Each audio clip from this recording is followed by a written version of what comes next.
Welcome to Paranormal Almanac.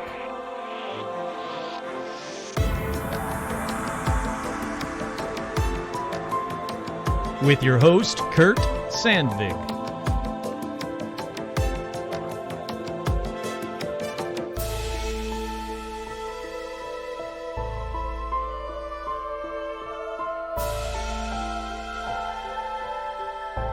That's right, I'm your host, Kurt Sandvig.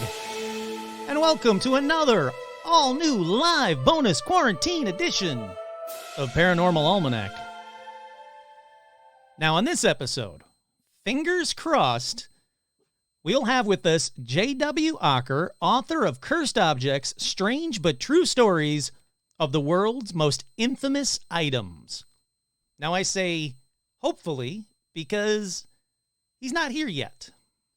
In the meantime, let's do some shout-outs. That's right, we have shout-outs going out to Dustin, Matthew, Alicia, Derek, Becca, Josh, Alexis, Jen, Elizabeth, Voidtech, Steve, Sherry, Artmuffin, Trudy, Tim, Kenneth, Paul, Ricardo, Damien and Daniel, Ian, Eric, Brandon, Jen, Alexandra, Simon, Eek, George, Connie, Seth, Christine, Jason, Hayden, Cindy, Kim, Adam, Ashley, Fran, what's that? Loki, or Ian, Carrie, Ezram, Robin, Will, Jill, Jim, Kelly, Lauren and Phil Mangano, Russell, Tanya, Donald, Chris, Brandon, April, Seth, Isabel, Audra, Dorian, Cindy, Bob, Sean Bishop, Cole, Monsters, Paula, Alicia, Jerry, Leo, Austin, Lindsay, Han, Jennifer, Megan, Aaron, Amy, Jeff T, Harley, Suzanne, Joe, Lawrence, Lauren McCune, Lily, Veronica, Nick, Autumn, J. Mark, Carolyn, Martin, Darth Pikachu, Jade, Nanashi, Megan, Heidi, Kira, Pablo, Chuck, Laura, Ruth O, Todd, Jamie, and Elijah Hendrickson, Juliana, Dan, Laura, and Gamer Fan. Special shout out to Joe Teague. Thank you to all the patrons. Head on over to patreon.com/paranormalalmanac for all your patron needs. Speaking of the patrons, you guys are actually going to get a bonus companion episode to this very episode. That's right. I'm going to be talking to author Jw Ocker about cursed objects. Then I'm going to do a cursed objects episode just for you guys. And you might be thinking, well, you've already done a cursed objects episode. That is true. But this one is an all-new cursed objects episode. Okay, now let's get right into a jam-packed paranormal news. That's right, there is a ton of paranormal news. I don't do paranormal news for like 1 week or 2 weeks, maybe tops, and I just get flooded with paranormal news. I love the fact that a ton of people have actually been sending me paranormal news on the Facebook page or the Facebook fan page, or sending me stuff, sending me articles. I absolutely love that. Keep that up, man. I think that's great. Send me all the paranormal news you guys can find. Alrighty, first up in paranormal news, BDN readers come forward with their own UFO stories. A recent story we published about, I don't know who he is, I guess, the Bangor Daily News, that's what BDN stands for. A recent story that the Bangor Daily News published about the rising numbers of UFO sightings in Maine drew a hearty number of reader responses. That's right. People wanted to write in with their own personal UFO experiences, like this one. It went from here to Topsham in a blink of an eye. No kidding, it was fast, wrote Kathleen McKinney in some Bowdoin, whatever. Doesn't matter. She's over in Bangor Daily News territory. She says it was so fast I couldn't be more positive. I saw a UFO. Deb Doherty said, I was driving on Route 114 from Gorham to Sebago? Sure, Lake Village with my sister-in-law back in the 90s, and as we crested a hill, there was a bright orange thing streaking across the sky. They both saw it. She said, people already think we're nuts. Don't tell anybody. We laughed, but I have always wondered. Let's see, another one. Maine has a high rate of Allen's coffee brandy drinkers. Any connection? Someone said, I believe it by the high numbers of anal probes left on the ground in the parking lot by the pond. Okay. Whatever. Kathleen was an 18-year-old. She's now 73. She was an 18-year-old English major at the University of Southern Maine in 1965, in which she saw something she still can't explain. One night in early winter, she woke to an odd noise coming from outside. It was roaring, a roaring with a high-pitched squeak sound. She got up and looked out the Roby Andrews girls' dormitory window atop the hill in Gorham. Looking down towards Campus Avenue, she saw lights through the swirling flakes. The lights cycled between 3 points as if they were attached to a dark triangular shape, but she still thought it was a snowplow. That is, until they moved. There's no way a truck could move that fast. The lights shot down Campus Avenue and out of sight. She moved to another window with the better view and then watched the orbs racing up the hill towards the boys' dormitory. She says, no drugs were allowed, as I never did them, amazingly. The next day, she called the police, but they had no explanation for her. She didn't call them a UFO when talking to the police. She thought they would laugh at her. I've never forgotten, and it's probably why I'm such a sci-fi nut. We cannot be the only beings in this vast universe. We are regular churchgoers, and my faith is very, extremely important to me, as I believe it guides my life, but I also believe I saw a UFO when I was 18. Another reader told a more recent tale. I can hear the pot jokes now, happy to help, but I'm just not that one that needs to move the ball forward on Martians. The summer before last, he and his partner were driving west on Route 302 in Windham when the encounter occurred. Just above their car, a UFO appeared for more than a second. It was ovalish with a red light that could have been part of a propulsion system as it moved in the opposite direction of the light. I didn't know what the hell it was. Judging by its size, though, he reckons it was huge or flying very low, or both. At the next red light, a dump truck pulled up beside them. I rolled down my windows and asked him if they just saw that. The driver nodded and said he had. Pretty trippy, they say. There's a couple more. Let's see. Christine Morrell and her husband had an experience in 1978, but never told anyone until now. They were 19 and 22-year-old newlyweds at the time. It happened near Ross Corner, near the Wells Town line, as they made their way home from a barbecue in Newfield. Alan was driving when all of a sudden a blinding light shone down the back of his car.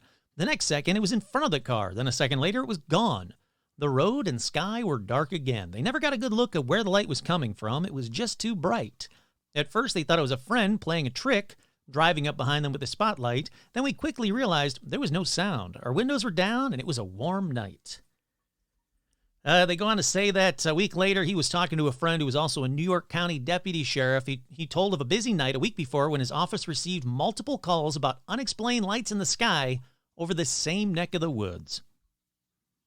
That about does it for that story, but I love it. I love personal UFO stories, personal paranormal stories, as you guys know. So when I see them in a news article, you know I'm going to read it. Okay, up next in paranormal news.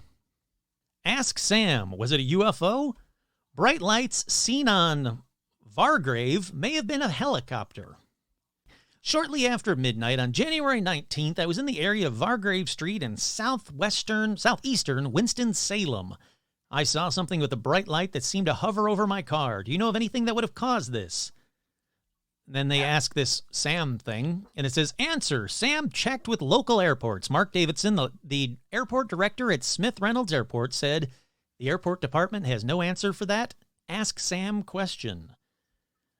Stephanie Freeman said, a little before 12:20 a.m., I see a helicopter was in the area that was headed to the Wake Forest Baptist Medical Center. It flew over Vargrave Street. It was about 720 feet from the ground near Vargrave level. It could possibly be the lights that you saw. Was it a UFO? Was it a helicopter? Nobody knows. So if they don't know, I sure as shit won't know. So let's move on to the next one. Maine is a UFO hotspot, newly declassified docs say. That's right, Portland, Maine. In August 2014, a man walking his dog looked up at the night sky over the city. That's when he saw the mystery. A group of white lights, brighter than stars, traveling faster than satellites, were skimming the tree-lined horizon just behind his apartment building. He watched as the orbs abruptly changed formation, pivoted 90 degrees, and streaked away. They were gone in 5 seconds, but his dog continued staring at the sky where the lights vanished for another half a minute. I've never seen anything like this until now. I've been skeptical of UFO sightings. They go on to say that official reports stretch back to at least 1946 in Maine, but they're not even very rare. In the past 40 years, UFO investigators, the federal government, and the Bangor Daily News again recorded nearly 1,000 such reports.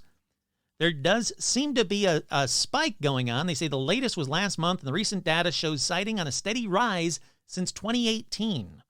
The spike is definitely connected to the initial pandemic lockdown. So there you go. People are saying that, well, everybody's trapped inside. No one's going to see a UFO. That's not what the data says. All righty, up next in paranormal news. This one angers me. A lot of people sent it to me, and I thank you guys for sending it to me.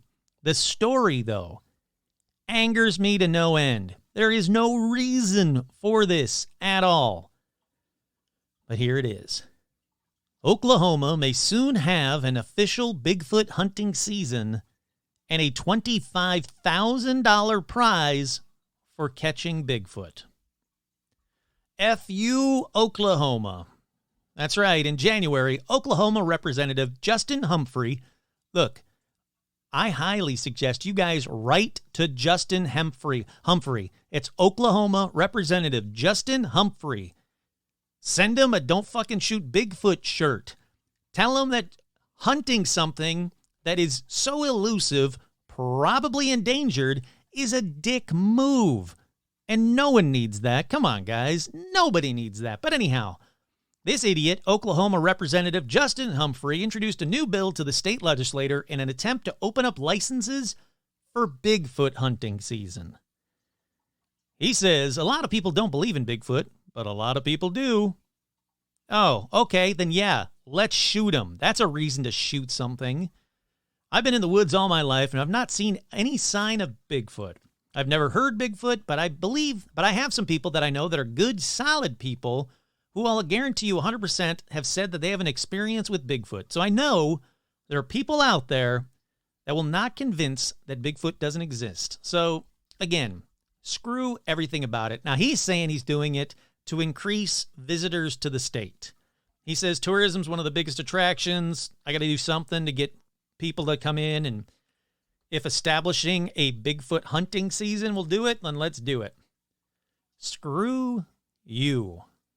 He goes on to say that there is going to be a bunch of people that will buy the Bigfoot hunting license because they want to frame it on the wall. Anything that could be a revenue creator is something we ought to look at and definitely entertain. I hate this dude. I hate him. I hate the story. Screw you, Oklahoma. Don't shoot Bigfoot. You guys know that. If you listen to this podcast, not just this episode, you listen to this podcast and you don't know not to shoot Bigfoot yet, then what the hell are you doing? What are you listening to? Don't fucking shoot Bigfoot. It's like a motto of this show. Alrighty, up next. Stomp out government regulations of Bigfoot. That's right, it's connected. This one says, if there's one thing I can't stand, it's government over-regulation of cryptozoological creatures. There are actually several things I can't stand, blah, blah, blah. But this one, especially Bigfoot, is high up on the list. Regular readers of this column know that this person is a citizen of the city that proudly hosts the annual Western North Carolina Bigfoot Festival during non-plague years. Those same readers may even recall that this person performs as a Bigfoot stand-in a few times, climbing into the suit for both promotional and educational efforts, including the Bigfoot Tells Fifth Graders About Trees. I love that. But they said that, some people want to shoot Bigfoot, and that ain't cool. And I'm with them, I must say. This is Kurt, and I'm with them. I initially figured it was a way to make a donation or a tote bag or instructions on how to donate my car, but it turned out to be a morning edition blurb about an Oklahoma lawmaker introducing a bill to establish a Bigfoot hunting season. It would require hunting licenses and comes with a $25,000 reward for Bigfoot's capture. The legislation is aimed at increasing tourism. Stop, full stop. They say, let me be clear. I'm not anti-government. I haven't stormed anything in weeks. I pay my taxes. I get out and vote. But there's some things government has no business sticking its nose in, and Bigfoot is one of them. That's right. He goes on to say that, yes, our mayor declared Bigfoot the official animal of Marion, North Carolina. That was purely ceremonial. No one, as far as I know, wanted to issue a state license to hunt down Bigfoot. He apparently has already gotten some blowback. I like to hear that. I really want to be clear, blah, blah, blah. Oh, he goes on, that idiot Humphreys goes on to say, I really want to be clear that we're not going to kill Bigfoot. We're going to trap a live Bigfoot. We're not promoting killing Bigfoot. We're promoting hunting Bigfoot. Try to find evidence of Bigfoot. F you. This guy kind of agrees with me. I like this article just because it's just a person who took their time to write an entire article about what a dickweed this guy is. Alrighty, moving away from angering me. This one's actually kind of cool. Scientists claim that the Loch Ness Monster, not a monster, is actually an ancient sea turtle. That's interesting because I've never heard... Ooh, ow, I just hit my knee. I've never heard of the Loch Ness Monster with a big shell or looking like Gamera or anything, but that's what this guy is saying. Scotland's most infamous creature may have been solved, as a scientist described it as some kind of undiscovered sea turtle that became trapped in the Loch Ness. Professor Henry Bauer's research suggests that a turtle could have been trapped in the loch when the water levels reduced at the end of the most recent ice age, around 12,000 years ago. He says that he doesn't think it's any type of dinosaur. He thinks all the sightings seem to describe turtle behavior, such as breathing air but living underwater. Now, Bauer is 89 and retired, but had his research published in a respected scientific journal, and it says the publication said creatures in the Loch Ness are yet to be discovered, and there could be evidence down there of a large unknown turtle similar to ones that leave in the oceans today. I think he meant live in the oceans today. The most popular idea is that Loch Ness has some kind of relationship to extinct plesiosaurs, but it's difficult to square with any rarity the sightings, the surface sightings, let alone occasional sightings on land with plesiosaurs. On the other hand, he says, everything described about the Loch Ness Monster, not a monster, is known of many species of living as well as thought to be extinct turtles, such as air breathing, but spending very long periods of time deep in the water, ventures onto land, very fast movements in water, the ability to be active in very cold, and relatively long necks. All right, sure, why not? This guy knows more about it than I do. He had a paper, published, but cool. Nessie might be a giant freaking turtle. Still happy, still excited about it. And speaking of Nessie, well, Nessie spotted for the first time this year. That's right. January 27th, 2021, already had a story about Nessie being spotted. The Loch Ness Monster, not a monster, reared its head for the first time this year with 3 sightings already this month in January. Viewers claim to have spotted the legendary creature via a live webcam stream of the bay, claiming to have witnessed unexplained objects in the loch measuring around a dozen feet long. The mythical beast was first spotted on January 11th by American Kaylin Wangle. She noticed a V-shaped wake, followed by something black surfacing on the water for a second before disappearing back under. And they have a quick screen grab of it, and it's a V-shaped wake with something black surfacing on the water for a second before disappearing under it. Just like she said, that's amazing. After checking back the footage a few times, she felt certain of what she saw and reported it to the official Loch Ness Monster Sightings Register, who later verified her account. The second sighting was recorded by veteran Nessie watcher Ian O'Fadahagan, of Donegal. He saw an unexplained figure lurking in the loch on January 19th and watched for 20 minutes as it disturbed the water. The hospital worker managed to capture a 3-minute clip of the sighting and claims there were no other boats present to account for the unusual activity. Just days later, on January 22nd, he recorded yet another sighting. He says, I just went into the webcam at 2:11 p.m. and saw immediately what I could make out was 2 objects splashing around in the bay about 100 feet apart. He says there were 2 black objects throwing up a lot of water, and from the distance were large looking in the water. Then the one on the right submerged, then came up again. The one on the left did the same thing intermittently. They were visible for up to 3 minutes. Then there was nothing. They could have been a couple of feet out of the water and maybe a dozen feet long. Now, this guy is no stranger to Nessie, having spotted the biggest ever sighting in June of last year. There were 13 confirmed sightings of Nessie last year, including one with sonar. And according to a study in 2018, that Nessie is established? I think they mean estimated. Nessie is estimated to bring in around 41 million pounds to the Scottish economy through tourism every year. Hell yeah. So you guys don't need to go to Loch Ness to spot Nessie. Get on that cam. And if you do spot Nessie on the cam, make sure you mention Paranormal Almanac somewhere along the way, that it's not a monster, however you want to do it. Here's a little companion piece. I'm not going to read the whole thing. It's just the video to that sighting. It says, look who's back. Loch Ness Monster spotted 3 times in just 11 days. I watched the video. Yeah, there is something there. I don't know what the hell it was, but, I want to believe. And I'm very thankful that there's no hunting license for Nessie. All right, last but not least in paranormal news, another one that I've talked about a number of times that I'm very excited about because I honestly think this thing is still alive. Not this thing. These things are still alive. Studies suggest the Tasmanian tiger survived into the 21st century. That's right, the thylacine. Now, they said that it most likely went extinct in the late 1990s or early 2000s, but they could still persist in the most remote parts of the island. That's very exciting because more than 1,200 records of sightings and physical evidence from 1910 up to 2019 were collected and collated by scientists at the University of Tasmania and used to model where and when the thylacine is likely to have persisted. So they have it all the way up to 2019. But that doesn't mean they're gone.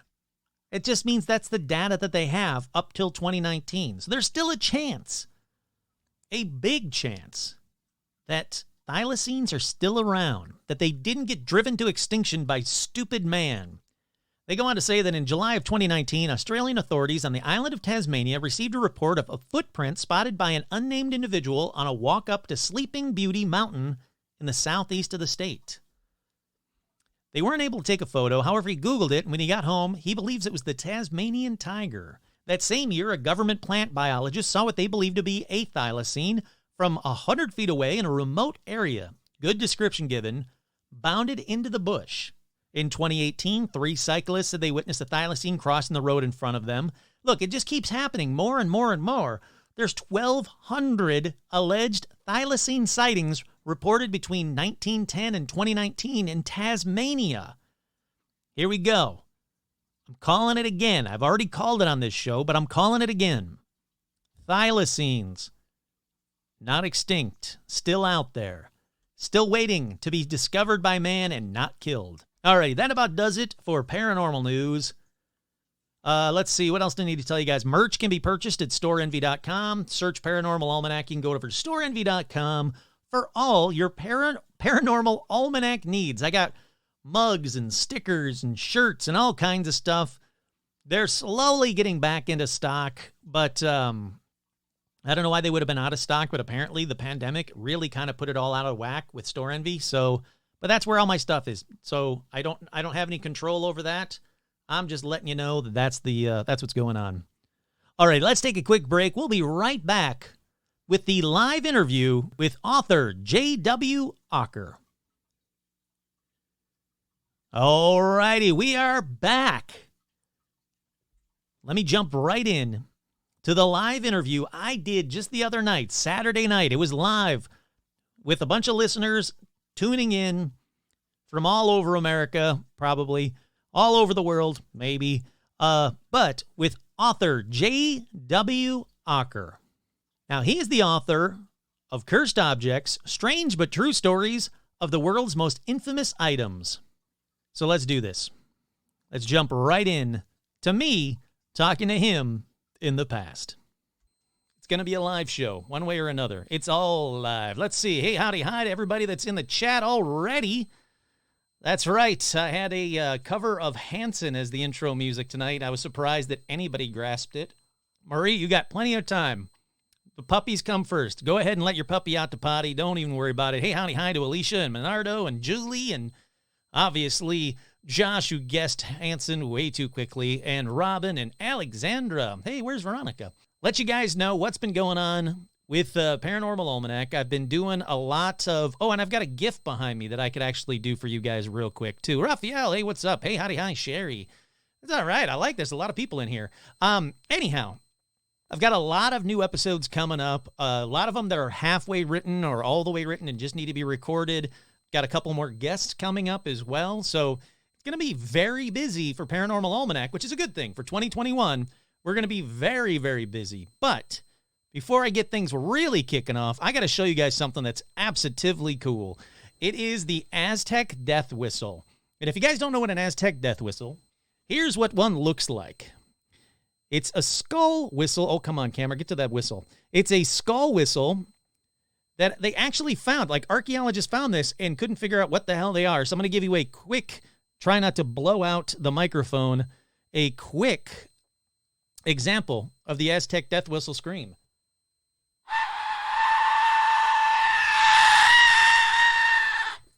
That's about all you guys need, because I'm sure people are listening to this while they're trying to go to bed or driving. But more importantly than the Aztec Death Whistle and all of the news coming up, I also have author Jw Ocker, who is here with us. He actually just popped on, which is fantastic timing. He's wearing a great hat. I love everything about this. I'm going to bring him onto the camera and then kind of give him a quick overview of how this all works. So let me add him to the stream so you guys can see him as well. Hey, howdy, hi to Jw Ocker. How you doing, sir?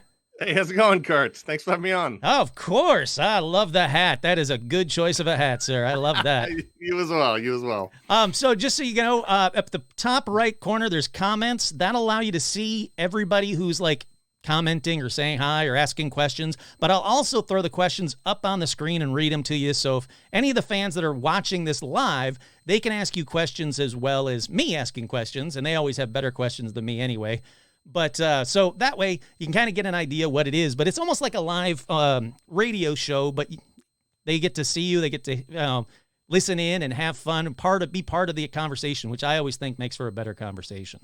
Sounds good. So where are you coming to us from? I am in New Hampshire, right across the Massachusetts line. So I'm assuming you get that winter vortex going on right now? Oh, yeah. We got snow. It's cold. It's beautiful. It's exactly why I'm up here, honestly. Is that right? Oh, that's awesome. I got to say, I was looking up. I went to your blog. We'll get to that in a minute. But I went to your blog, and I was checking out everything. And your travels are just the absolute best. Holy crap. It's everything that I want to do. But over there where everything is old and cool and way better than California cemeteries. No, New England. I'm not a native New Englander, so my bias is a little bit is there's some objectivity to my bias. New England has the best cemeteries, just the best. I've seen everything from skulls to bats to coffins engraved on them. They go back to the 1600s. There's a million of them. Like I go to the grocery store and I pass like 4 on the way to the grocery store. It's just they're great. And even my home world. I'm from the DC area. Doesn't have as great of gravestones. It's just a great place for that up here. It's the absolute best. Like, the photos are fantastic. And like I said, that's the kind of travels that I want to do. Have you been able to do any travels during the pandemic? Or because you usually do like the weekly oddity travel or whatnot. Have you been able to do that during the pandemic, or has it kind of put a stop to that? I kept them very local. And for local for me is New England, basically. I don't drive anything on the weekend, but I've kept them very local, and I've kept them very isolated. So normally most of my oddities are pretty isolated. I do the museums and stuff in the middle of cities, but a lot of my oddities I visit are in the middle of forests or on the side of roads, very, very socially distanced already. So it didn't put a crimp in my world as far as finding oddity. I just constrained the circle a lot smaller and made sure I'd stayed within, my New England borders. That's great. I mean, I had tons of plans for 2020 that obviously everybody did, and it just kind of didn't happen. So that's good that you're actually continuing on and doing what you're going to do. But all right, so the book, Cursed Objects, Strange But True Stories of the World's Most Infamous Items. Absolutely love it. I love this book. Thank you so much for writing a book and actually doing research and not just, because I'm sure you could go online and type in cursed objects and you'll get like websites that have a list of 10 cursed objects that I've been able to debunk half of, Sure. Some of those I'm like, just come on, do a little bit of a modicum of research. And it seems like you actually did the research, and you did it almost, and please correct me if I'm wrong, but you seem to have done it almost the same way that I approach things, which is like a skeptical believer. Like, prove it to me and I'll believe it, but you gotta give me something. I don't believe everything. Yeah, so in the book we have a bibliography of all of my sources, but because of space, they could only put in about 10% of my sources, and they put the rest of it on their website. So it was a lot of research, And my tack in everything, anything paranormal or weird or super normal or whatever, is I really want to believe, totally want to believe. I want to believe. I don't believe, but I love the people who believe. So I'm all like twisted up and contorted. I just can't personally believe just because of my own experience, but I love that other people do. I love the stories, and I love everything about the world other than that like central kernel of belief that other people seem to have that I can't get, and I'm mad at myself for not being able to get it. So you're just not a believer at all. You want to believe. You're the very Duchovny or very X-Files. You want to believe, but nothing yet has proven the paranormal to you? Yeah. So I'm a Siamese twin of like Mulder and Scully. I have like both of their worst traits, I guess. That's what it is. But it's again, it's very personal. It's very like I spent the first 3 decades of my life believing in all kinds of weird stuff. I was a Christian, so I believed in invisible entities and afterlives of fire and gold streets, and I believed in indwelling of spirits. I believe that Christians believe more extravagantly than any other group on the planet. Yep. I should say religions believe more extravagantly than any other group on the planet. And I was there. I was all in for 30 years. And at some point I wasn't. And then once you learn that you can believe everything and then suddenly believe nothing, there's this like hard rock wall you hit where you're like, man, everybody's wrong. It's kind of where you end crap. up. It's all BS. Yeah, it is. It just tells you that human beings really want to believe. We're all Mulders, right? Everybody wants to believe something. Whatever that thing is, it's different for everybody. We all want to believe. Look, hey, I just did an episode a couple weeks ago about it's called The Christian Paranormal, and it was the toughest episode I've ever done. I've never gotten so much hate in my life from some guy that just wrote a book trying to like combine the paranormal and Christianity, and people just like Christians would like email me saying you're going to hell, and I was like, well, that's real Christian, like, come on, man. That's the wildest part, because because in the Christian worldview everything's possible. When you have an omnipotent, all present, anything's possible. Everything could be true. Like every possible thing could be true with a entity that powerful. So but you're right. Christians have a very, very prescribed view of the supranormal. Yes, it's very prescribed, but they should be the most like, they should be having the most fun of all of us. Put it that way. Well, I told the guy, I was like, hey, you got it right there in your top 3. Holy Ghost is in your top 3. So come on, man, give me some slack. Like, yeah, I believe in Bigfoot, but fuck it. You believe in a Holy Spirit. Come on, man. Right. No, it's true. It's very true. All right. So what made you decide to write this book? If you're just, like, I don't believe in anything, why did you go, you know what? I'm going to look into cursed objects. Yeah. So my MO in general is I love all the paranormal stories. So I will write a book on ghosts. I have no problem doing that. Or I'll write a book on Bigfoot. I'll write a book on anything weird. If it's weird, it makes me happy. So I'll go chase after it. With cursed objects, it was a little weird because at the time I was shopping around a novel. So not a nonfiction book, a novel about a haunted house. And somehow that put me in contact with the publisher who, they were looking at the book, they were researching me to make sure, make sure I was marketable or whatever publishers do. And they saw my past was like nonfiction weird stuff. Like this guy's trying to sell a novel, but his past is nonfiction weird stuff. Just so happens we have this project just sitting cold that one of the editors wants to do that is nonfiction weird stuff. But we're looking for somebody that's not all in. They were looking for somebody who could be more objective, not like a believer, but not a skeptic either. They don't want either of those two perspectives. So they just brought me this project, and I was like, I don't know. My nonfiction projects are very personal. I like the word "I" to appear in them. They're very much journeys. But they convinced me, and I was so glad they did, because I learned so much about cursed objects, and I turned out I'd been visiting them all this time, and they were like, the idea of a cursed object as a storytelling mechanism is beautiful. And I really, over the course of this project, fell in love with cursed objects. Like beforehand, they were just like this thing. They were like a category of the paranormal that I never really touched. But by the end of that book project, I was like, man, I love these things. I'm so happy that cursed objects exist in one form or another. Oh yeah, I'm the same with you. I've done episodes on cursed objects in the past. I'll do another one coming up. But I love the story that becomes such a big, huge part of this inanimate object that gets passed down, and it's just supposed to be accepted. And I absolutely love that. Yeah, no, totally. And these are legit. And most of the stuff in the book is legitimate historical artifacts. So I always joke about 80% of these are in museums. So you can go see them yourself if you wanted to. So they have this like, I'm doing air quotes here, but like a legitimate history and then this paranormal history.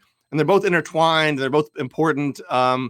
But these are like, real artifacts. They exist. You got to deal with them. They all have bad stories attached to them. Whether that's why that is, you can talk about that and forever. But like they do. They just have they have very tragic stories attached to them, and they're real. Oh yeah. So it's a cool like kind of like just whatever intersection of beliefs and systems and stuff. Oh, definitely. Like you can tell a campfire story about a doll that comes to life and tries to kill its owner or is, up in the windows. And that's cool and that's fun and all. But when you show me and here's Robert the doll, you actually show me it. And I'm like, holy shit, that's the doll that does all that? That's crazy to me. Dude, that's totally it. That's kind of what I built my my travel writer career on, is like folklore and stories are fine, but they're very ephemeral. Like they're from your lips to my ears. They're ink on a page that's mostly closed and dark in a book somewhere in a library. But the second you tie that weird, unbelievable story to a rock in a forest or to a spooky house or to an object, then it just gives it more of a reality. Even if that reality is not true, sure, it still gives it reality. It still gives it it gives you that ability to imagine it even more. So I love physical art. Anything, I always say that the stuff I visit or the stories that interest me fit into a frame of a camera. And then again, cursed objects is exactly that, which I never realized myself until the editor came to me and said, do this. But it's a physical thing that you can wrap everything around. And then it's exactly what you said. A doll story is a doll story for the million of them. The second you bring that doll out and tell that story, whole different world. Oh yeah. Like when I heard about Robert the doll, I was like, that's cool. That's awesome. And then when hey, if you go and visit him, you got to ask his permission before you take pictures. Cause all these weird, and I'm like, all right, well, that's dumb. But I kind of want to ask his permission before I take a photo. Like you kind of buy into it just a little bit. It makes you think twice. It totally does. And, yeah. I had to deal with that myself with cursed objects, where I was like, okay, I don't believe in cursed objects. Pretty confident about that. But what if I'm wrong? Right? That's the question people forget to ask themselves after their belief statement. I believe this, but what if I'm wrong? And with the cursed object, it's if you're wrong. I mean, these cursed objects, they didn't just affect their owners. They affect people that visited them. They affect journalists that wrote about them. King Tut is like a roll call of dead journalists for all of his stuff. So I was like, man, if I'm going to do this, there is an element of danger, even if it's psychosomatic, whatever. There's an element of danger where you're asking the cursed object to like pay attention to you. And I had to figure that out. I had to figure out. It's one thing again to be a skeptic and to be behind a pulpit and say blah blah blah. It's another thing to actually hold the Hope Diamond in your hand and say nothing's bad going to happen to me. Exactly. It's just, you have to think about it. Do you really have to? Sure, I'm 100% against. I'm not really 100%. I'm like 99%, and that 1% could make me in the ass. So Sherry actually has a great question. It's one of the questions I was just about to ask. So let me just throw it up on the screen. Is a cursed object different than a haunted object? Yes and no. This is a good question. This is a really good question because there's a whole taxonomy behind it. So a cursed object is something that brings, and I had to define this for the book as well, but a cursed object brings harm to more than one person. So it's an inanimate object that brings harm to people and that has no intelligence behind it at all. A haunted object has an intelligence behind it, at least in the stories, has an intelligence behind it and may or may not bring harm to somebody. So I always say, like you said, you brought up those like top 10 lists that are all over the place on the internet when it comes to cursed objects. There's a mirror at the Myrtle Plantation down in Louisiana, which I've seen myself. And it's always in those cursed objects lists. And its story is just that the mirror, if you look into it, you might see shadow people or you might see handprints. And that's creepy as all get out. That's certainly creepy. Yeah. But nobody gets hurt. And if you don't get hurt, you're not a cursed object. And that harm could be physical. It could be financial. It could be a lot of different ways that you can hurt. But you have to get hurt from a cursed object. So that haunted object, that haunted mirror in the Myrtle Plantation, not cursed. But if you have a haunted object that is hurting lots of people, it's acting like a cursed object at that point. It might as well be cursed. So again, as long as you're defining it as hurts multiple people, and again, there's another sliver to this definition, because what I just described there, an inanimate object that hurts lots of people, is a machine gun, right? That's an inanimate object that hurts lots of people. Good point. Yes. But so that sliver that's the difference is it has to hurt them through paranormal means or through means you cannot discern via your senses. Like sure. This harm has to come through. You can't tell. There's some unexplained cause. Yeah. Yeah, exactly. You can't connect the cause of why the Hope Diamond is hurting everybody that's ever held it. So that's the thing. So a haunted object is definitely different from a cursed object, but a haunted object can act like a cursed object if it's hurting people. Now, how many things were you going to put in the book about cursed objects only to be like, oh, well, it doesn't meet the definitions of a cursed object? Well, if you add in haunted objects, there's probably scores. But there are other reasons why I kind of ruled out cursed objects. The first one was anything could be cursed. So people, places, like entire bodies of water can be cursed. Entire forests can be cursed. People can be cursed. But I didn't want to. The idea, though, was they had to be objects. It had to be something. In my mind, the creepier thing was, could I accidentally buy it at a flea market or accidentally see it at a museum? Right? Yeah. We toned down the definition of cursed thing to cursed object, a literal object. And then after that, they had to have narratives around them. So there's actually, in the book, it's probably about 50 cursed objects. But if you look around everywhere, the internet, books, there's thousands. There's stuff that's unknown. You go into eBay, the scores, you go into whatever. So I had to find cursed objects with actual stories to tell. I was writing narrative essays about them. And if there was nothing to tell, they're not really cursed objects for me. So a good example of that I always bring up is the Villa Vizcaya Museum in St. Augustine. Beautiful museum. I went down there to go see it. It has a cursed rug, which I was so happy about because I didn't have there were no cursed rugs in this book. I was like, oh, a cursed rug. I really want that. And it was found in Egypt. It was probably pulled from a tomb, a mummy's tomb, and it was wrapped around a mummified foot.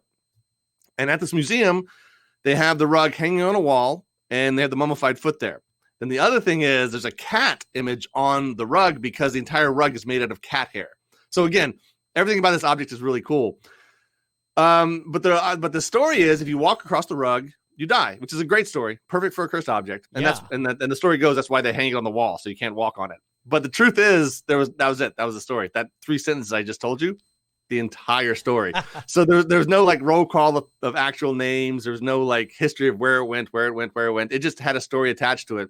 So I couldn't go in the book because I couldn't. I needed at least 800 words to write about an object. Oh, sure. Yeah, when I do episodes about cursed objects, I'm like, well, that's got to be it for cursed objects. And then I find, like you said, 10,000 more.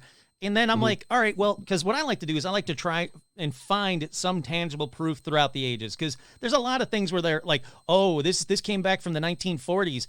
But the first mention of it is 2005 from, daleshaunted.com. And I'm like, come on, man. So I always go to newspapers and try to go find something about it. And it's really difficult to really pinpoint the quote unquote real cursed objects. Yeah, and technically anything can be cursed, right? So I in the stories, I can curse something and hand it to you, right? Nobody else in the entire world knows about this object, knows about the curse, doesn't know who we are. So this is entire story lost. So in order for me to tell a real story, it had to be documented. It had to have at least decades of history. A lot of these objects had hundreds of years of history. Like Hope Diamond I always bring up is the perfect one because it goes all the way back to the mines in India hundreds of years ago. And then we can trace it through French royalty and English aristocracy and American business people. And it's got a huge, if it wasn't cursed, it still has a huge, long story behind it. And that's really what I needed for cursed objects is some level of fame. It doesn't mean everybody knows about it, but it means that it has a document trail of some sort behind it. Oh, exactly. And that's the thing, like I said, that's that hard part of it that a lot of those websites just don't do. They just hear the story, throw it up, and just assume it's all true. And they always have specific numbers. 99 people died sitting in this chair. Okay, give me one name of somebody that died sitting in this chair. Oh, I don't have specific names. Well, that's ridiculous. Why would I have that? I'm like, come on, give me something. That's a good one because there's tons of haunted chairs. I actually included 2 in the book, which is more than any other object. Or type of object, I should say. But there's tons of cursed chairs out there. I never understood, the point of cursing a chair, but, I guess, my grandpa had a favorite chair. I mean, that's all it takes, I suppose. So, yeah, just sitting in it and you're done. Yep, that's it. It's mine now. Now it's cursed. So you got a podcast and a blog called Odd Things. Now, what is the most bizarre, odd thing that you've come across yet? Can you narrow it down to at least not the top one, but one of the most bizarre things? Sure. I can give it a go. The problem is I've been doing this so long that my sense of the odd is very contorted. So there's times when I bring up something to somebody and say, man, this is really cool, right? This is really weird. And they're like, no. And then they'll bring up something to me that I think is the most trampled upon topic on the planet and be like, no, everybody heard about that, right? And they're like, no, that's really weird still. Even though you've heard about it a million times, it's still the most weird thing on the planet. I'm like, oh, my sense of weird is off. It's very customized now. So what I always do when I get asked that question is, so I always say the stuff I visit, the oddities I visit, it's oddities of nature, art, culture, and history. So it could be anything. Could be a natural wonder. It could be a piece of art. It could be anything. But invariably, the weirdest stuff is always the macabre. Yes. So once you get to that level, the weirdest stuff is always the macabre. You're looking for bodies at that point. And the best bodies on the planet, as far as like macabre, is the catacombs of Italy, right? Or even I've been to the Capuchin catacombs in Italy, and it's just stacks of bones, people, skeletons in monk robes, child femurs decorating a ceiling. I think that objectively is probably the oddest, even though I've seen enough like human remains on display that I'm a little bit jaded, but I'm pretty sure that's the oddest thing I've walked into personally and seen with my own eyes. So that's got to be a weird thing for you to realize that I'm kind of jaded by human bones. Like you never would have thought that, growing up, like I'm going to be jaded in a little while by human bones. No. And somebody tells me there's a desiccated body part somewhere on display. I just go there. It's like naturally, of course I'm going to go there. Yeah. It's every once in a while I have to sit back and be like, wait, have I crossed the line yet? Like there's always this line somewhere in front of me that I'm terrified of crossing, but I might have crossed it like 8 times by now. Who knows? Hey, I'm the same way. If someone says like, hey, look at that hand, it's cursed. I'm like, well, show me this hand. I want to see they chopped it off. It's a real human hand. I need to see this. Sean's got a good question. Have you ever been personally affected by a cursed object? Not necessarily cursed or something bad, but just personally affected by it. Not that I know of. Obviously, it's hard to parse. I mean, so much stuff is happening to us on any given day. But the way I measure that is for the book, because again, for me to do a nonfiction book, I need to be a character in the book. I have to like really filter it through myself. The second I said yes, the second I signed that contract and said I'm going to do this book, I knew, and I told the editor I have to buy a cursed object. Yes, I was going to ask that. Yes. If I don't buy a cursed object, then I might as well just be not writing this book. Give it to somebody else who just writes, whatever in their room and they do the research and that's it. That's good enough. I have to buy one. So I bought one. And the way I did that was eBay. It turns out eBay has a wild, highly lucrative cursed object trade. Any point in time you go there, there's just cursed object. And some of them are pretty expensive. I've seen up there with the hundreds of dollars for just the most random trash that says it's cursed. So I did that, I had rules. My rules were I couldn't spend a lot of money on it. That's practical rules, but also I didn't want to like kind of, support the snake oil. I didn't want to do that. Oh God, yeah. So it also had to be something I'd be okay with hanging around with. I don't want it to be too freaky. Like it couldn't be a doll. Put it that way. It couldn't be a doll. It had to be something I'd be okay with sitting at my desk while I'm writing this book, looking at me. I had to be okay with that. And it had to be, and I found that it was basically a small bronze bulldog that somebody told me their father had bought over in China, brought back and caused their family uncountable amounts of harm, financial harm, interpersonal harm, death, and they're finally getting rid of it. And I bought it for $14. That's a steal. That's a steal for that much of a curse. Yeah, no, and then what I learned was, so whatever, I bought it, I won the auction. Actually, I have it. I still have it right here. Oh, hell yes. On the cameras. It's a nice bulldog. It's very heavyweight. There's no markings on it. That would have been the worst moment if I opened up the package and it said made in Taiwan or had a copyright 2020 on it, all featureless, just some anonymous bulldog. But I won the bet. I won the bid. She or they or he immediately sent me an email saying, okay, you won, but may you get what you asked for. It's a very ominous letter I got from that person. I got it 2 days later. I always say they had very high rankings, a lot of stars, and I got it in 2 days. So I gave her 5 stars as well. And on that box, which is a mail priority box, USPS, there was a pink marker all of it saying stuff like, may you get what you asked for, warnings all over the box, And what I learned what I believe though, what happened was, and I don't feel ripped off. I don't know. I feel like I got a good deal. What I believe I bought was not a cursed object, more or less. What I think I bought was the experience of buying a cursed object. Sure, exactly. Yeah. So in our heads, right, when we think of cursed objects, we think of the movies, right? We think of somebody delving into Chinatown usually, right? And they're going into a dark, dim, candlelit antique shop with just piles of stuff everywhere, and a shop owner who won't sell you anything. Everything you pick out, they're like, no, you don't want that. Sorry. But why does it have a sales tag on it? No. So basically the beginning of Gremlins is what we always think about, yes. So, and that's what they were giving me. This is the modern day digital 21st century equivalent. Because right now we have buy, one click buy, right? And that's like not fun. It's just one click buy. So they were giving me an experience. They're giving me all the warnings, everything that I wanted, all the ominousness around this cursed object.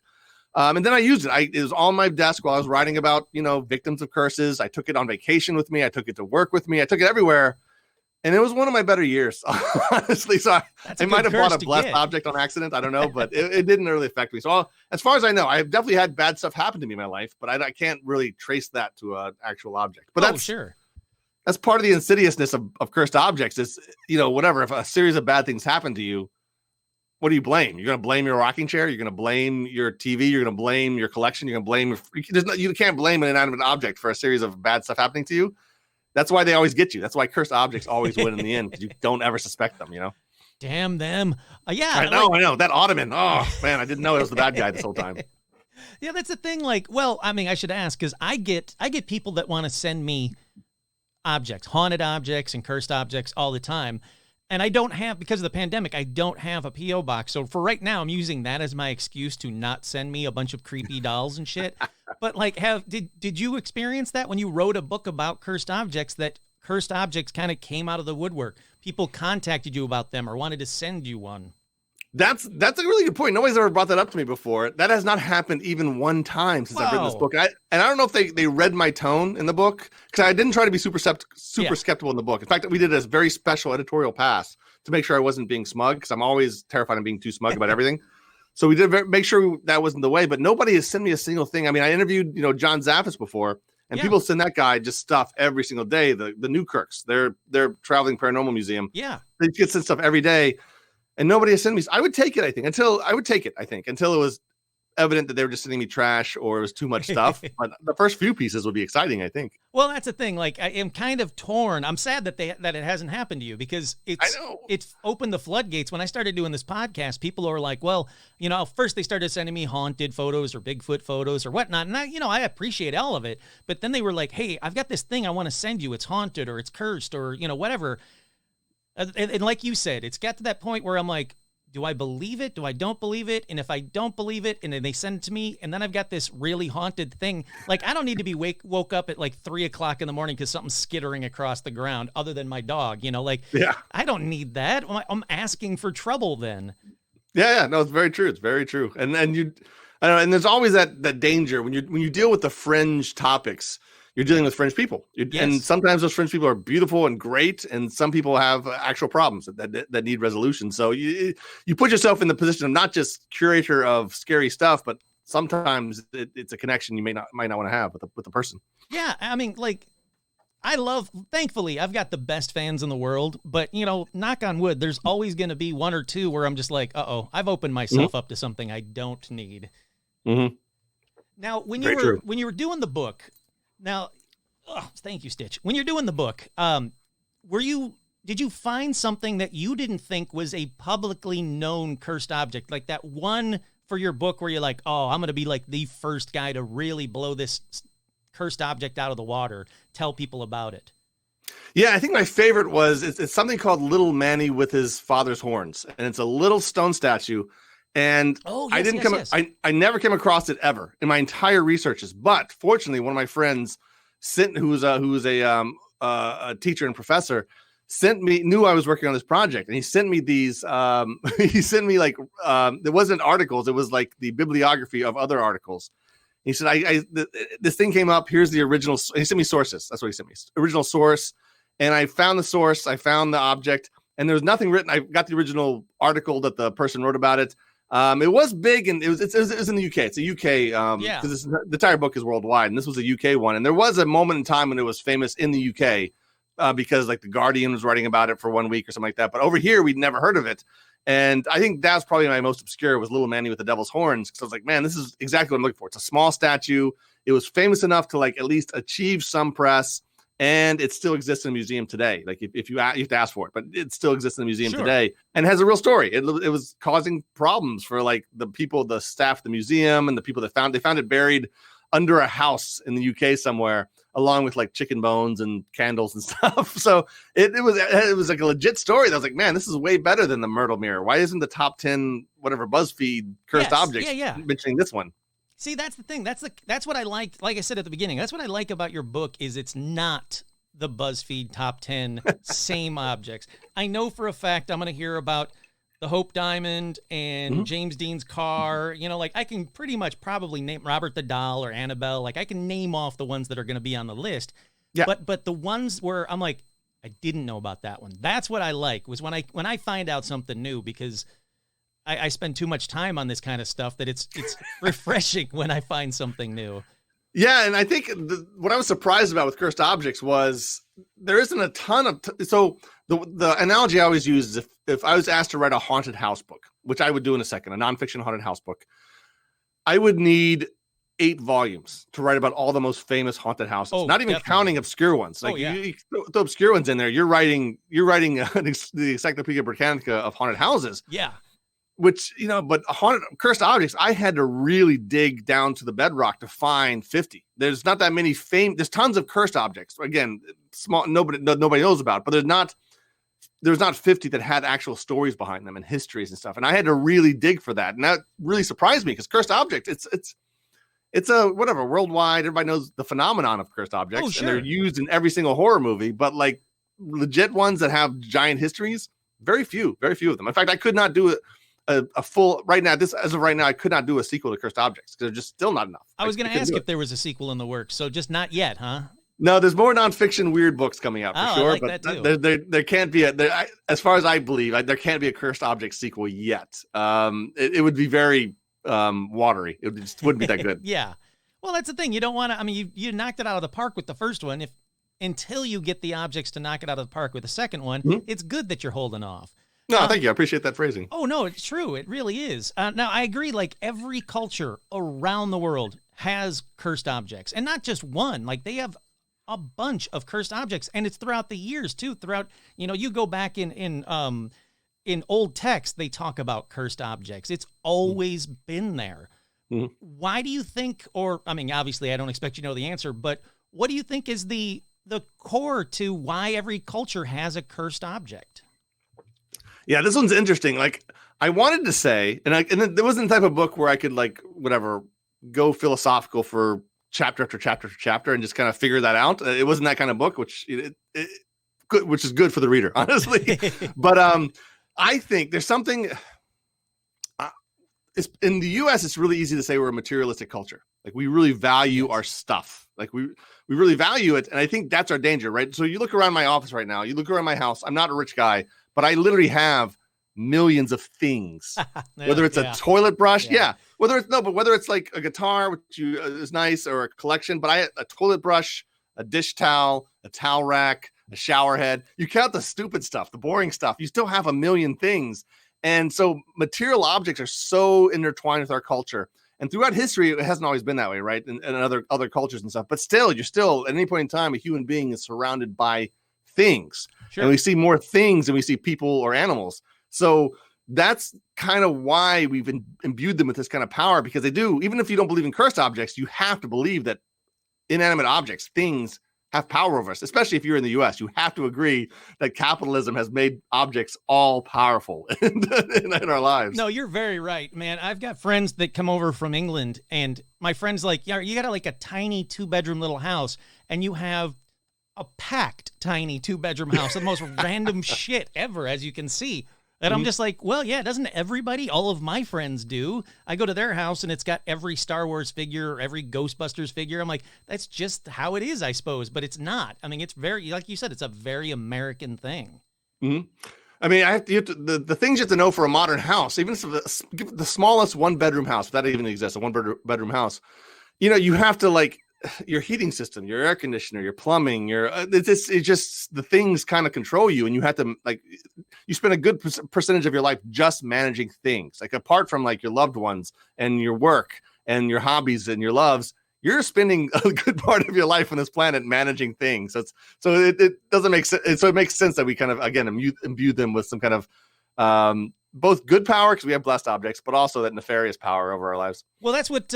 Wait, who was it? Someone just said that's what your second book should be, is about blessed objects. Instead of going the cursed objects route, flip it and go to the blessed objects route, because there's equally just as many of those as there is cursed objects. That's not a bad idea, and those are an interesting topic too. But for some reason, people like tragedy. People like really when bad things happen. But yeah, no, blessed objects is a fascinating topic for sure. I totally agree with that one. Yeah, I mean, if you think about it, there's, everybody's got that one thing that, I don't care how much money you offer me, I'm not getting rid of it, kind of an object that you imbue value to something that really doesn't have any value. So you're right, it is a very American thing, or a very new thing, where this one object, which is kind of worthless, but to me, it's worth its weight in gold. Like it's definitely a different dynamic to objects than it was back in the day when people really didn't have anything and they didn't really care. I always put it this way: like I read a lot of biographies of 19th century literary figures, and they moved around a lot. Edgar Allan Poe, Nathaniel Hawthorne, they moved around a lot. But when they moved, they didn't need U-Haul trucks to move. They just moved into a house. They made sure they had a chair and a table, fruit. And they needed like 7 things to move to a house, where we're like, it's a gigantic tactical exercise to move. Even apartments is impossible to move. So I don't know. And again, going back to this, I have things in this room with me right now that have been with me longer than anybody else in my life. They predate my wife, my kids. They predate most of my friends. They've just been there since I've been a kid, and I've held on to them. So I don't know. Things just have that, and they last. They last. Like plastic and rock last longer than flesh and bone. So no, that's really true. How do you say that? Because Tesla, he had one trunk. Wherever he went, he took that trunk, and that's what he kept all his paperwork and everything in. It was just a one-stop shop for his objects. So let me ask you this: what do you think is the most verifiable real cursed object? And by I don't mean that you think is really cursed, but has verifiable deaths attached to it, or cursed things attached to it. I'm gonna give you a very boring answer to that, but then I'm gonna try to back it up. And I really do believe it's the Hope Diamond. Yes. Part of this is bias. I grew up in the DC area. That Smithsonian was my hometown museum. We went there lots of times. I've seen the Smithsonian. I've seen the Hope Diamond more times than I've seen any other object in a museum ever, I think. And it has a legit, like I said, it has a verifiable history. The mines of India, the royalty of France, went to England. Cartier grabbed it and sold it to the people over in America. And you can trace it all the way to getting donated to the Smithsonian for a tax break. You can trace the entire life. But the thing about it is that makes it so iconic is a couple of things. One is it's small, right? So it travels well. 2 is it's a jewel. So the people that own this jewel can't be schlubs like me. They have to be very, very wealthy people. They have to be royalty. They have to be, American business people.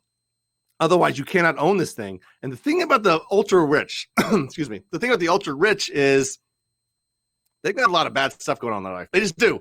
They're usually with generational wealth. The kids that get that wealth, they mess up a lot. They're not the best human beings. They're like very spoiled. They gamble away money. So usually the problems of the rich, which are super fascinating to people like us, right? Or at least me. I don't want to speak for anybody else, but people like me. There's not a single bazillionaire that doesn't have tons of tragedy around him, and if they live long enough, around them and their family. So it's really easy to say, oh, that bauble that you wear in your tiara, or that you put on your pet's collar, which is what Evelyn Walsh did with the Hope Diamond. Very true. Yeah. She even she even pawned it in a way to fund the search for the Lindbergh baby. So when she messed around with this bauble that could change most people's life. Most people that grabbed this thing could change their entire life. But again, she had children die. Her and her husband split up. They both ended up in asylums. But again, the pressures of the ultra rich trying to continue to be ultra rich, they're going to have massive tragedies. And being able to tie that to a little gem is, I don't know. It's almost metaphorical, right? What's the Bible say? The root of all evil is money. The love of money is the root of all evil. Root of all evil. Yes. Yeah. And that's basically what an ultra wealthy person is a love of money. And that's their curse. The money is the actual curse, but it's represented by that diamond that's now in the Smithsonian. That's a legitimate curse to me. Money hurts people. And that's the Hope Diamond in a nutshell. So I think that thing is whoever, if some rich person bought that off the Smithsonian, if it was possible, I guarantee you they'd have issues. But those issues would happen already because they had tons of money. Oh, sure. That's why I don't have money. I'm not going to have any money. Sherry's got a good question. Do you know if the Hope Diamond has brought any bad luck since it's been in the Smithsonian? Have you seen the country? I mean, definitely that's so the country owns, you and I own the Smithsonian, the Hope Diamond right now. It's owned by the country. So any bad thing that's ever happened in the country might be ascribable to the Hope Diamond. So it depends on what you believe about the past. That's who we can blame. Whatever, finally. 20 years, 10 years, maybe. Wow, I didn't think about that. I like that answer. So Menardo asks, what was the most modern cursed object that you were investigating or threw in the book or just have thought about, like it's brought up for maybe a second book when it happens? Oh, this is my favorite topic too, because one of the other things I was dead sure I wanted to do this book is bring it into modern times. So I have an entire section of the book on digital cursed objects. I like that you threw the email in there. I loved that. Yeah. So the thing is, it's really easy for us to imagine a cursed object being made of wood and stone and rope and being antique. But the thing is, modern day, whatever, plastic, metal, that's also easy to think of as cursed because they're physical. You hold them in your hands, right? So I have some clocks in the book that are cursed. That's technology. Like you said, James Dean car. Yeah. It's a piece of technology. So it's easy. It's not too hard to go from an antique cabinet to James Dean's car and say, okay, both are cursed. That makes sense. But I try to take a step further in the book and say, guess what? The digital world might be full of cursed objects. Because again, if a cursed object can be made of wood, why can't it be made of code? Like code is a thing. I mean, we live in a digital world. My kids pay money for digital objects. We pay for video games. We pay for our phone number. We pay for internet access. These are all things. These are all, even though they're kind of the other of the digital, they're things. If they're objects, then they can be cursed. And we've seen that with, like you said, chain emails. Chain emails are a cursed object. You've seen that with the red pop-up of the red window, which I wasn't allowed to put in the book because it was tied to like true crime and very vicious. But that's another thing, a pop-up window that could be cursed. It just pops up on your screen. Like right now, all of us right now could be in danger. That's the other part, right? So all of us could say, I am protected from cursed objects because I don't have antiques, because I haven't been to the flea market, because I'm not rich and I don't have diamonds around me. But guess what? Just being on the internet means you could intersect with a cursed object. And we kind of have this in the literal digital world with viruses, right? You can download a virus in 2 seconds. But really, again, it could be a cursed object. It could be that we have a cursed phone number in there, a cursed video game, cursed, like you said, cursed emails, cursed tweets, and cursed Facebook posts. We see those all the time. Cursed photos, right? Oh, sure. What's the difference between a cursed photo in your hand and a cursed photo in bits and bytes on your screen? Sure. Nothing really. Yeah, it's just the new modern version of a cursed painting. Yeah, exactly. So if the crying child on your wall can curse you, why can't a crying child wallpaper on your desktop curse you? So that's the most modern stuff, is the digital stuff. And again, if you're gonna believe in cursed objects, you have to believe that digital objects can be cursed. Well, it's kind of like there's someone, I forget who it was, that did an episode a while ago about urban legends, and that you give enough credence to an urban legend, it kind of makes the urban legend real. I think the same thing is kind of true with cursed objects. Enough people have something bad happen to them after they get a chain email that it gives those chain emails that cursed legend or that cursed, value. Yeah. Do you want me to bring up nocebos here? Sure. I know you looked at the book. Yeah. So what you just said is exactly right. So what I learned in the cursed objects book. So I started out the book as a skeptic, right? But by the end of the book, I had to say, I believe in cursed objects. I believe cursed objects can affect people in ways that are untraceable. That's again, I can throw a rock at a person's head and hurt them. Sure. But that's a pretty obvious chain of events of what hurts you. But that rock that sits on your shelf and hurts you is a little bit different. So what I learned was this concept of nocebos. Now, we all know placebos, which is a very mysterious concept. It's scientific. It's been verified, validated, but still mysterious to us, where a doctor can give you a sugar pill and say it's medicine that'll cure your headache, and your headache can go away. The body needs very small provocations to heal itself. It can trick itself into healing itself. Even weirder than that, a doctor can come to you and say, this is a sugar pill. It has no actual medicinal effect, but I think it'll cure your headache. And it can cure your headache can go away just for that provocation. So placebos are wild. They don't make any sense. If they weren't scientifically validated, we'd call them hokum and paranormal. We'd call them other, but they're not. They're viable scientific concepts. True. And they came out in the 1950s. I think the 1950s is when we first actually called them placebos. They've been around for hundreds of years, but we called them placebos in the 1950s. And then right after we gave them a name, and they were in all the literature, about, I don't know, maybe 10 years later, somebody came up with the idea of a nocebo. And what their idea was, man, if something can cause you to heal yourself through no real mechanism other than the body deciding to or tricking itself to, does that mean it can also hurt itself with no actual like mechanism? And the truth is we don't know, but it's possible. I mean, the idea of zombieism that came from the islands, the idea there was people believed so much that a spell had been cast on them to make them the Walking Dead that they acted like the Walking Dead. Their need for food kind of went away. They were very lethargic. They were very susceptible to other people's wills and commands. And again, they weren't actually the dead called back to life, but because they thought they were, they acted accordingly. So the idea is, if I give you my bulldog and say, hey, Kurt, dude, this thing is going to give you migraines and hallucinations, there's a possibility you'll have migraines and hallucinations just because your mind believed it just enough to do that. And that's again, that's the mysteries of the mind. It's not paranormal at all. That's 100% physical mysteries of the mind. But that's enough evidence. That means cursed objects can happen. That means if Evelyn Wash thought the Hope Diamond was cursed, a lot of her tragedies might be able to be traced to the Hope Diamond. That is true. Like, essentially, yes, now it is cursed because of that. Because, again, they put that power into the object. Mm-hmm. Yeah. That's bizarre. I kind of love that. I do too. It's scary, though. Very. So what's harder for you to write? Is it these real topics, or is it fiction, or are they both such a different beast that you can't compare? I can compare them for you. Fiction is harder to write. So fiction is creating something out of nothing. Whereas and again, another writer will tell you a different answer, and they're right too. This isn't like the final word on it. But for me, nonfiction, and because of the voice I've developed or landed on or stumbled over, nonfiction is literally me telling you about something. So a lot of times people will tell me they read a chapter I've read and they talk to me in real life and like, oh, you write exactly like you talk, which I don't know if it's a compliment or not. Yes. But so I literally would just sit down and like, man, I'll talk to you. I'll use, so it sounds, a lot of people say it sounds like pulling up to a bar with me, basically is what they say. Yes. And I just, that voice is easy for me. The research is hard, but like just writing about it, telling people a story that I don't have to make up, that I just found, and I'm just putting into a good order in a way that makes people more compelled. That's a lot easier for me than sitting down saying I have to create an entire bunch of humans that don't exist, an entire situation that doesn't exist, and make it make sense. And that's really, so fiction's way harder for me than nonfiction. Oh, sure. And less rewarding too. Honestly, as far as like nonfiction, I'm when I do nonfiction books, I meet new people. They become my friends. You're a god. I have adventures. I go see stuff. And so every book I always say all my nonfiction books, they're all cherries on top of a sundae.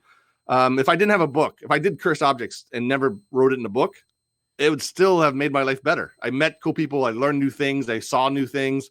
The book is just like gravy on top of that. But the fiction, the novel, if I don't have a novel at the end of all my time, it's a waste of time.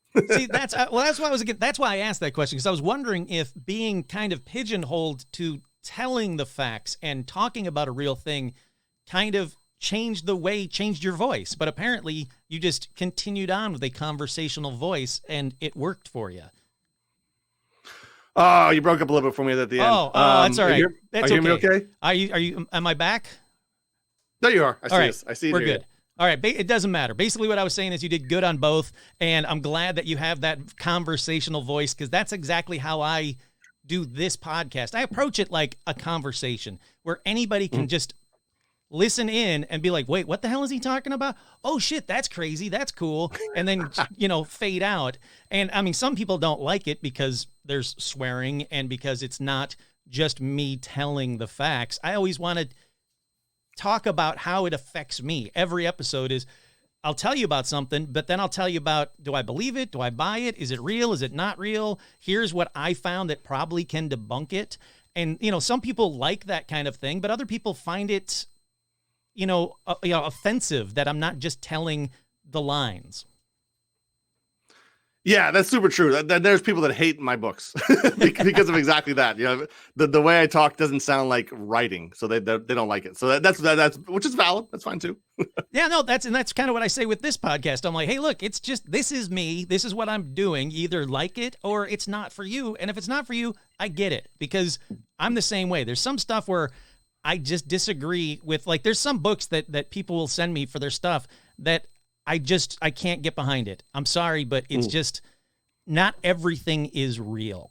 And I get that I'm talking about paranormal stuff and Bigfoot and Loch Ness Monster, but not everything is real. There's stuff that I say, nope, bullshit. I call bullshit on that object. So let's see. What are some of the other topics I have? This is a question that I wanted to ask, kind of for me, but I'll do it for everybody. Since you visit odd sites a lot, what are some must-see odd sites that you think people should take the time out to visit, or go down that road that's not the highway just to see these odd objects? Oh, that's interesting. That's gonna be hard for me to do, but I will say that people should not overlook what's an hour away from their house. What I found, so I've lived in New England for 12 years now. And my passion, my overriding burning passion, is finding weird stuff to see on any given weekend. And every single weekend or every single week, I'm learning about a new thing that's within driving distance of me. I consider myself a professional oddity chaser, and I'm still learning things every single day. So I always try to tell people, even before the pandemic, I was like, hey, whatever, getting overseas is fun. Doing cross-country trips is fun. Visiting other states is great. I encourage everybody to do that for all kinds of reasons.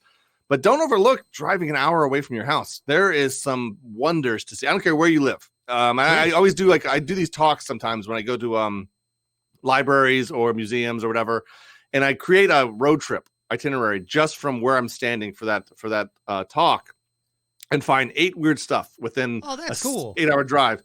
And I've never, ever not been able to do it. Now, there's some places on the Midwest that, so I always say within a tank of gas, you'll find wonders. There's some places in the Midwest, it's within a tank or 2 of gas.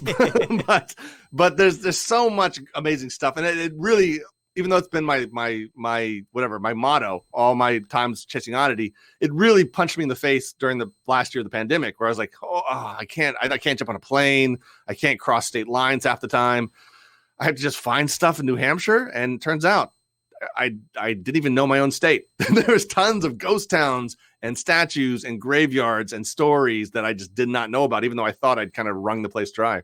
See, I like that. That's a good way of doing it. I really like the fact that when you're at a location, to give people something near that location, because you're right, it is really difficult. People ask me, like, where should I be going to look for the best haunted house or the haunted hotel? Because I'll do an episode on just haunted hotels across the country or around the world.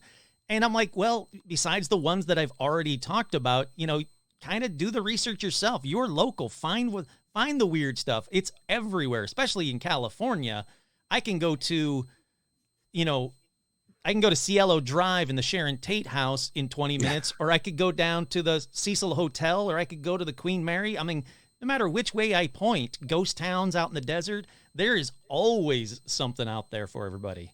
Yeah, and I tell people, like, so it's easy these days. So whatever, when I started doing this stuff, it wasn't as easy. But these days, there's Atlas Obscura, and there's tons of paranormal websites, and there's tons of like road trippers, and there's some great stuff in there, great stuff, and definitely put that on your itinerary. But in my experience, and again, it might be my jaded or my twisted view of oddity these days, but in my experience, my most favorite finds have always come through local media. Keeping my ears peeled, or eyes peeled and ears open for, like, whatever the local magazine says, whatever your local website says, whatever you're hearing in the local radio station, whatever, that's going to be full of stuff that nobody's ever heard of. Like, we all know whatever that, I just forgot it. The haunted house out in San Jose, the Westchester. Winchester House. Winchester House, right? Yeah. So we all know that's haunted. We all know that haunted story. We all know that one, that you don't need to like do research to know that exists. But for every, for every Winchester, there's 1,000 other ones. So like, go find those, because those are not going to be beaten to death. Those are going to be discoveries for you. And they're there. They exist. Even though, again, if you look at top 10 haunted houses, you'll find Winchester and Lizzie Stanley Borden Hotel and the Sky Axe Museum, Sicily Hotel, like you said.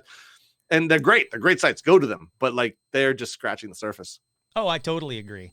Now, I always ask this. I think I already know the answer from just what you've said earlier and your book, but I'm going to ask it anyway. I ask everybody, do you have any personal paranormal experiences that you would like to share on the show?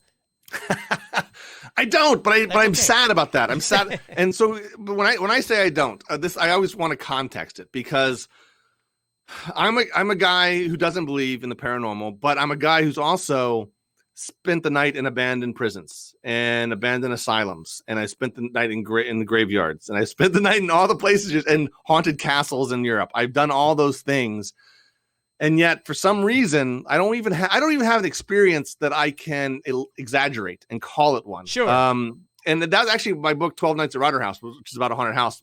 A lot of that's worked into that. But so there's a lot of reasons. So you can hear that story of me saying that, and you could like explain that away a lot of ways. First one, you could say maybe you're missing that extra sense you need. Maybe whatever the sixth sense is, you're the blind equivalent to that. You don't have it. B, which is the one I always say, is ghosts hate me. They just don't like me for some reason. C could be they don't exist, or B, or it could just be that I just haven't had it yet. Maybe I am one day away from being a believer in everything. I'm one day away from being a believer in ghosts. I'm one day away from being a believer in Bigfoot. I'm one day away from being a believer in an almighty God again. So I don't know. So I don't ever try to like pretend I know the truth. I just know that most of what I've experienced sends me down a definite path. No, I say it all the time. I'm smart enough to know that I don't know anything. So like, yeah. All right. So we're getting close to the hour. So I want to make sure, where can people find you and support you? No, it's great. So if you go to oddthingsiveseen.com, which I acronym is Otis, but the website is oddthingsiveseen.com, that's my headquarters. So you go there, you can learn about my books, which you can buy anywhere. You can buy them whatever, Amazon, bookstores, they have most of them. You can go there and learn and read about my travels. There's thousands of articles on my travels across the country and world. They're all free. You don't have to like worry about He's not exaggerating. There are thousands. Yeah. And then if you want to go deeper with me, which you don't have to, but if you want to, I also have a Patreon. And that Patreon is patreon.com/Jw Ocker. And for that, there's like a random raft of perks. But that I do a weekly newsletter. It's almost real time. Like what I'm looking at, what I'm researching, what I'm interested in, where I've been. There's news items in there. It's a publication, really. It's not an author newsletter so much as a publication, is what I tell people. And that's the way you can go deeper with me. But if you don't want to go deeper with me, go to Otis and just read some articles. And then that'll tell you real fast if you're interested in my work or not, honestly.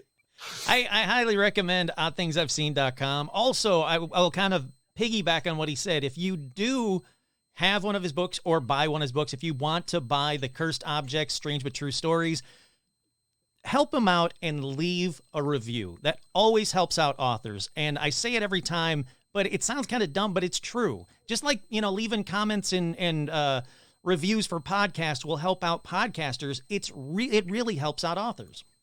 You're dead right. That's something that's forgotten about, honestly. And like one review is almost better than a bought book, honestly. It's just, even if it's like not even that great a review, it just tells people that people are reading this book and that maybe you should read it too. So you're dead right. You can't undervalue the review. Yeah, I kind of dig this in the chat room. People are saying that everyone find 10 places near you, haunted places near you, and post them on the Facebook page and the fan page. Hell yeah. This is how everybody's going to be finding stuff, is by this. I mean, like he said, everybody knows about the top ones, but like the Queen Mary for me or whatever, but there's got to be a billion more in my area within an hour's drive or a tank of gas. Like he's saying, it's true. They're out there. You just got to find them. And if everybody listening does 10 on the Facebook page, that's going to be hundreds of thousands. So it's going to be fantastic. I like that idea. That's a really good idea. I would use that as a source personally. Some of the best stuff I've ever seen is people just sending me emails and saying, "Hey, have you heard about this?" No, I'm on it. So somebody listing this, that would be like, I'd scroll through that forever. Oh yeah. I go down rabbit holes all the time of cryptids. People are like, "Have you heard of this thing?" And I'm like, "What the hell is that thing?" And I start going down these rabbit holes of, holy shit, how have I never heard of these weird ass South American cryptids that, they've been talked about for generations. I love that kind of stuff. Well, I'm a big fan of cryptids too. Yeah. Oh, it's the best. I cannot thank you enough. Before I let you go, I got to tell the quick story hold on one sec, on this. So I've got a crystal skull. Yeah. Which, crystal skull, cool.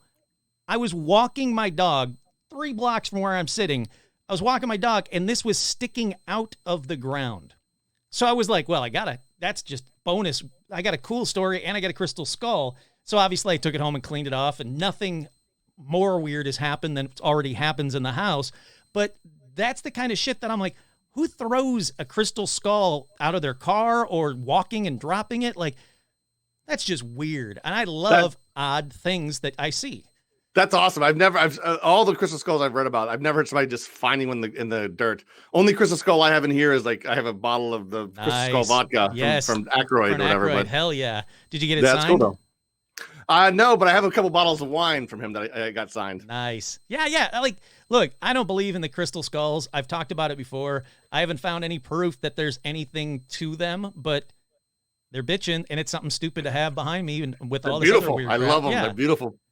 Yeah, it's just one of those weird things. Well, hey, thank you so much for doing this. This was fantastic. I really, really enjoyed this. Thank you so much for being on the show.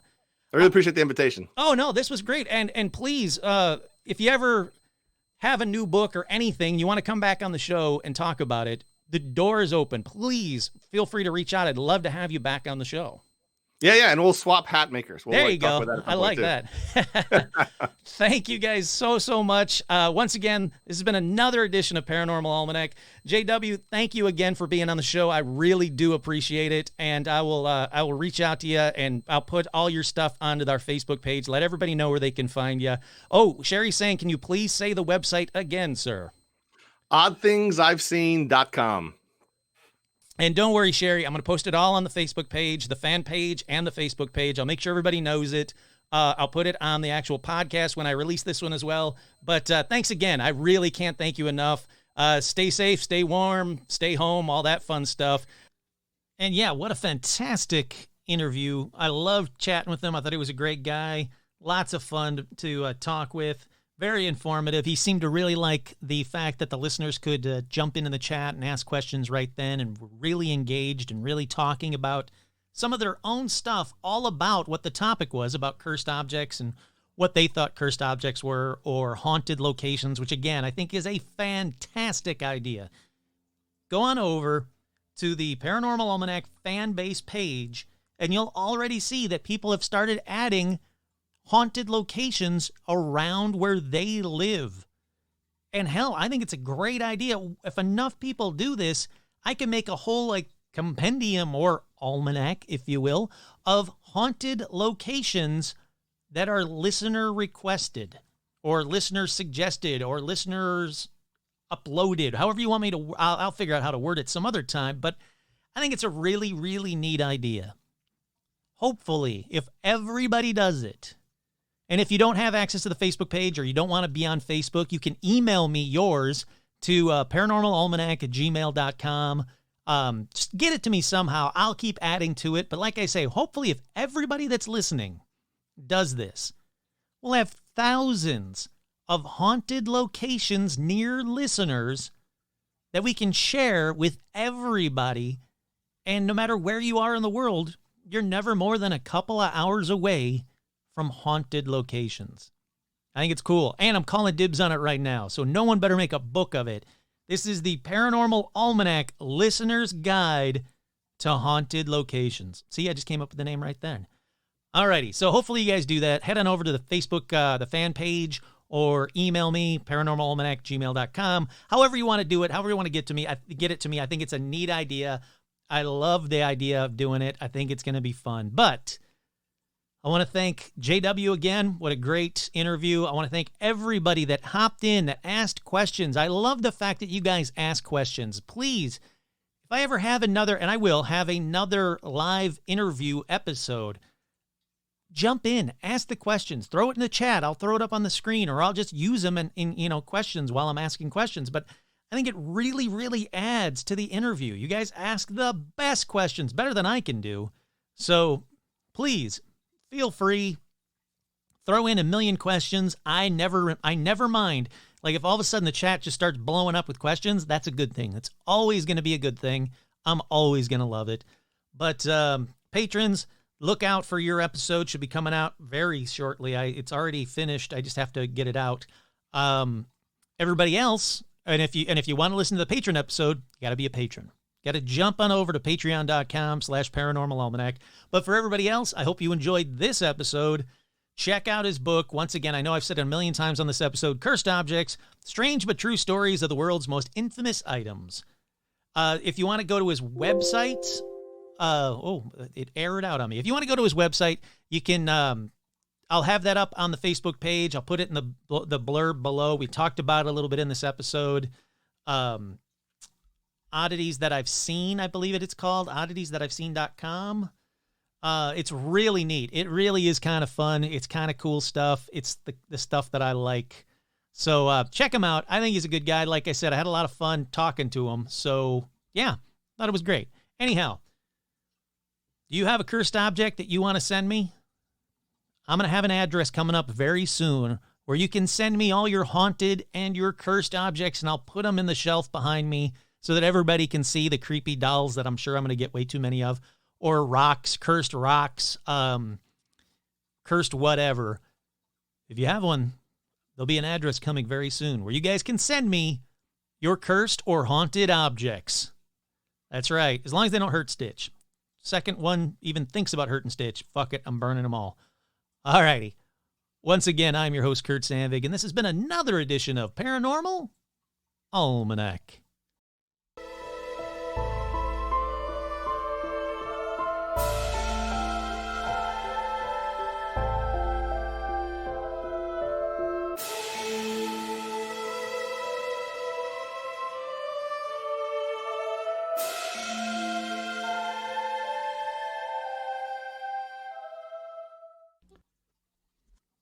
My research.